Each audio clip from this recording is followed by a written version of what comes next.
அனைவருக்கும் வணக்கம். இது உங்கள் மிஸ்டர் லோலோ நியூஸ் தான். செய்திகள் வாசிப்பது ஐக்கிய அம்பலவான்.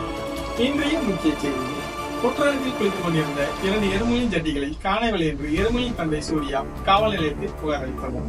அடுத்ததாக விளையாட்டுச் செய்தி: நடைபெற்ற முதல் மேட்சில் ஆர்சிபி மற்றும் கேகேஆர் அணிகளுக்கான போட்டியில் ஆர்சிபி அணி போராடி வெற்றி பெற்றுள்ளது.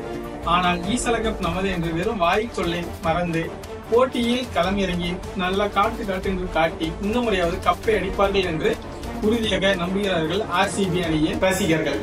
அடுத்ததாக எஸ்ஆர்கேஜ் மற்றும் ஆர்ஆருக்கு இடையான போட்டியில் எஸ்ஆர்கேஜ் அணி அடின்னு துவைத்து 300க்கு மேல ஸ்கோரை கொண்டு போவார்கள் என்று நினைத்த நிலையில் 286 அடித்து போதும், எங்களுக்கு அடுத்த முறை அடித்துக் கொள்வோம் என்று கூறியுள்ளனர்.